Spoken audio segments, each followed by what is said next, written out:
Je veux me mettre à Yu-Gi-Oh, mais je ne sais pas par où commencer. Cette question, on me la pose tout le temps. Déjà, si tu connais pas les règles, va voir cette vidéo. Mais savoir jouer, ça suffit pas. Il faut aussi savoir quoi jouer. Tous les decks ne sont pas bons, certains manquent de puissance, et d'autres sont juste trop compliqués à apprendre pour un débutant. Heureusement, je suis là, et aujourd'hui je vous montre 5 decks pour bien commencer Yu-Gi-Oh. On veut des decks solides, même contre la méta, faciles à jouer, et surtout pas trop chers, à savoir genre moins de 50 balles. Numéro 1, Dinosaure. Je vais donc jouer à présent mon tyrannosaure ultime en mode attaque.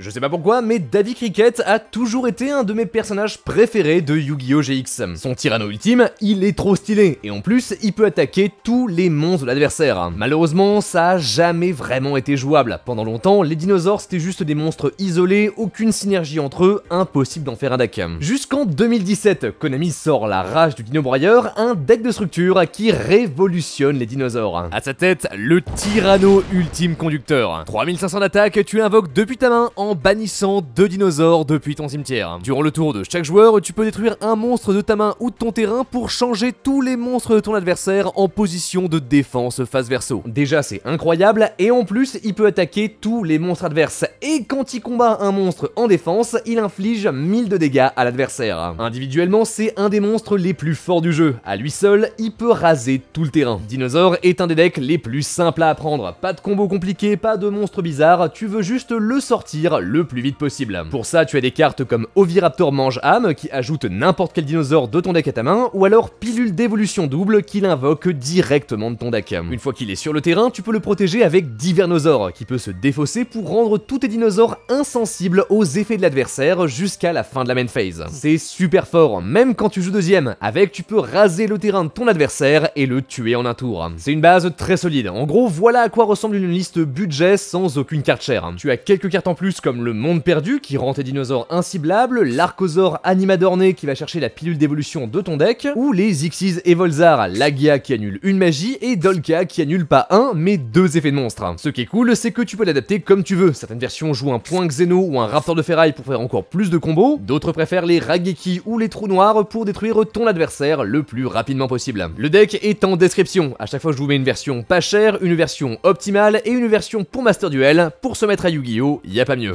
Numéro 2, Exauceur. Je sais, les Xyz ça fait peur, mais c'est super simple. Prends 2 monstres de même niveau, superpose-les et mets une Xyz avec le même nombre d'étoiles par-dessus. Et voilà. Et de loin, le meilleur deck pour se lancer dans les Xyz, c'est les Exauceurs. Une troupe de filles qui combattent les démons de minuit. Elles s'invoquent les unes les autres et elles peuvent se transformer dans leur version supérieure. Michaelis et Magnifica peuvent bannir une carte de ton adversaire, tandis que Capistel l'empêche d'invoquer des monstres de son cimetière jusqu'à la fin du tour. Les Exauceurs détestent le cimetière. Si une carte sort de celui de ton adversaire, elles peuvent activer leur effet pour invoquer gratuitement une de leurs Xyz. Par exemple, ton adversaire active Monster Reborn pendant que tu contrôles Exauceur Stella. Puisqu'un monstre a quitté le cimetière, là pour revenir sur le terrain, l'effet de Stella s'active, tu peux invoquer n'importe quel Xyz Exauceur par-dessus elle. On appelle ça de l'anti-méta. T'es là pour emmerder le plus possible ton adversaire. Presque toutes les stratégies de Yu-Gi-Oh utilisent leur cimetière comme ressource, comme une sorte de seconde main. Avec Exauceur, tu peux les punir, utiliser ça contre eux et leur bannir plein de cartes. Le deck ressemble à ça. Pas de gros combos, c'est très facile à apprendre et t'as la place de mettre plein de end-traps pour embêter ton adversaire. La meilleure d'entre elles, c'est le migrateur dimensionnel. Tu peux la défausser de ta main jusqu'à la fin du prochain tour, toutes les cartes envoyées au cimetière sont bannies à la place. Ça bloque complètement presque tous les decks. Par contre, Exauceur, elle s'en fiche, elle joue pas avec leur cimetière, donc pour elle, c'est juste gratuit. Avec elle, t'as aussi accès à des Xyz ultra fortes comme le Résident des Abysses ou alors l'Arsenal Divin à Zeus qui, à eux seuls, retourne la partie en un instant. C'est un peu plus dur à piloter et un peu plus fermé que Dinosaure, mais avec elle, tu progresses très vite.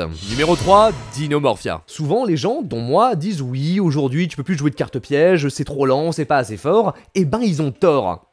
J'ai tort. Si tu veux jouer des pièges, il y a des decks pour toi. Tratrix?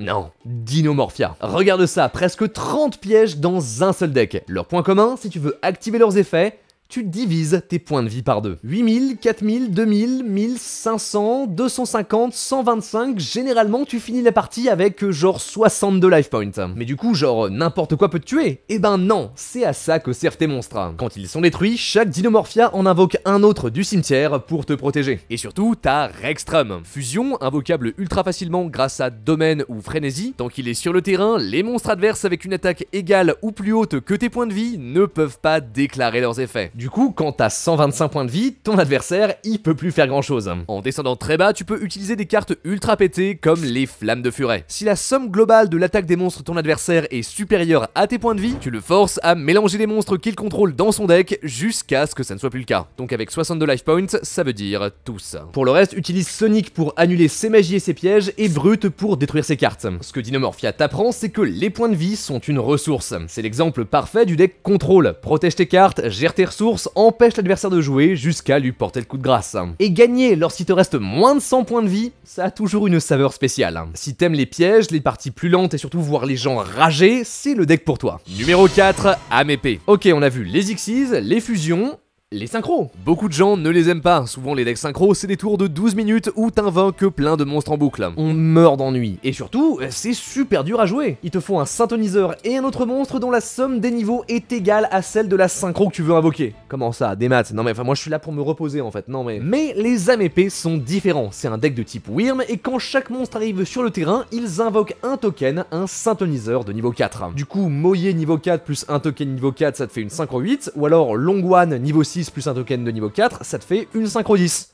Facile. Et leurs synchros, elles sont vraiment bien. Chijiao prend n'importe quelle Amépée du deck et l'ajoute à ta main. Puis, durant le tour de chaque joueur, il peut bannir un Wyrm de ton cimetière pour annuler l'effet d'un monstre. Et surtout, si une carte est bannie pendant que Chaining est sur le terrain, lui, il se débarrasse de 2 cartes adverses. C'est super fort. Pendant un moment, c'était même au sommet de la méta, et cette année encore, le deck est arrivé en finale des championnats du monde. L'avantage de Amépée par rapport aux autres decks synchro, c'est que c'est facile à comprendre. Pas d'effets bizarres, pas de mots à rallonge, non, tu fais des grosses synchros et c'est tout. En plus, le deck a pas mal d'outils à sa disposition, par exemple Draco Berserker qui est super pour les OTK, ou alors Dragit qui annule des magies et pièges. Pour plus de fluidité, tu peux le mélanger avec les Tenyi, d'autres Wyrm qui t'aident à faire plus de combos pour invoquer encore plus de synchro. Ça donne quelque chose comme ça, pas beaucoup de cartes différentes, on voit direct ce qu'il veut faire. Amépée, c'est une super introduction au deck combo, ceux qui invoquent plus de monstres et qui font des gros boards à la fin. Du coup, c'est peut-être le plus subtil de cette liste, celui qui demande un peu plus d'entraînement avant de le maîtriser, mais quand il arrive, c'est super satisfaisant. Numéro 5, Désenchaînés. En octobre 2019, c'est la sortie de l'Impact du Chaos. À l'intérieur, les Désenchaînés. Un deck jusque-là unique. Quand les petits monstres sont détruits, au combat ou par effet de carte, ils en invoquent un autre du deck. Même chose pour leur magie et pièges, si t'as le malheur de t'en débarrasser, elles invoquent un désenchaîné directement de ton deck,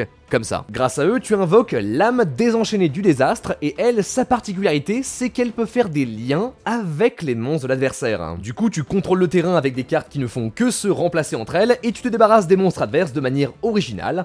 C'est sympa. Malgré tout ça, pendant longtemps, le deck n'était pas bon. Il manquait de combos et surtout, il était très facile à interrompre. Mais il y a quelques mois, il a reçu de nouvelles cartes qui l'ont complètement transformé. Une super lien 2 et 2 nouvelles âmes désenchaînées qui font absolument tout. Elles s'invoquent facilement, elles détruisent des cartes et elles cherchent les pièges. Maintenant, le deck est trop cool. C'est un mélange de combos et de contrôle et quand tu le joues, t'as l'impression que rien n'est impossible. Si tu joues bien, il y a littéralement aucun board que tu ne peux pas briser. C'est même un des meilleurs decks du moment et ça ressemble à ça. Voilà, si on enlève toutes les cartes qui coûtent cher, on peut dire que ça ressemble ceci, voilà. Plus ou moins la même chose. Généralement, tu commences par invoquer l'âme désenchaînée de la rage. Pendant le tour de ton adversaire, elle peut prendre un de ses monstres et faire une lien avec. Généralement, la licorne chevalier du cauchemar, qui quand elle est invoquée, peut renvoyer une carte de l'adversaire dans son deck. 2 interruptions grâce à un seul monstre. Tu couples ça avec des pièges, genre qui détruisent des cartes ou qui ramènent les désenchaînés du cimetière. Puis, quand c'est de nouveau à toi, tu te débarrasses du terrain adverse avec l'abomination désenchaînée qui détruit tout. Alors quand un monstre est détruit au combat, elle détruit une carte, durant la end phase, elle détruit une carte, et quand une carte est détruite, elle détruit une carte. Ah, tu respires, ah, elle détruit une carte, c'est normal. En plus d'être super pour apprendre les liens, Désenchaîné est un deck qui récompense les bons joueurs. Avec, t'apprends plein de trucs, comment gérer tes ressources, quand est-ce que tu dois activer tes cartes, dans quelle ordre invoquer tes monstres, c'est plein de leçons incroyables. Bon, ça te demandera un peu d'entraînement, mais à terme, c'est le deck qui peut t'emmener le plus loin. Donc si un jour tu veux te lancer en compétitif, essaye-le. En fait, Yu-Gi-Oh est fun pour ça, aucun de ces 5 decks ne se joue de la même manière. Alors oui, ils ont quelques bases communes et puis les compétences que t'apprends en jouant l'un peuvent te servir pour les autres, mais ils ont tous leur propre identité. Et c'est que la pointe de l'iceberg, du coup si tu cherches, je suis sûr qu'il y a un deck quelque part que tu vas adorer. Moi c'est Patrouille du pillage, mais c'est un peu compliqué, donc je sais pas si je peux vraiment en parler ici, mais c'est vachement bien. Évidemment, tout ça n'est qu'une introduction, je me suis pas attardé sur les détails de chaque deck, je voulais surtout vous en faire une présentation rapide. En description, je vous ai également mis des liens vers des guides qui vous expliquent vraiment les cartes en détail, qu'est-ce qu'elles font, comment est-ce qu'on les joue si vraiment vous voulez plonger dedans. Ça peut faire beaucoup d'infos d'un coup, mais ne vous inquiétez pas, prenez ça à votre rythme. En fait, c'est un petit peu comme Smash Bros ou League of Legends, y a aucun mal à faire de la recherche sur son perso avant de le jouer. Yu-Gi-Oh est un jeu compliqué, surtout maintenant, enfin c'est vrai, mais avec les bonnes portes d'entrée, ça peut être un jeu incroyable. Et sur ce, merci d'avoir regardé cette vidéo jusqu'au bout, c'était 5 decks pour vous apprendre à jouer à Yu-Gi-Oh. Je suis Teromic, abonnez-vous, ça fait plaisir, ça soutient la chaîne, dites-moi en commentaire ce que vous voulez pour les prochaines vidéos, et sur ce, croyez en l'âme des cartes, à la prochaine.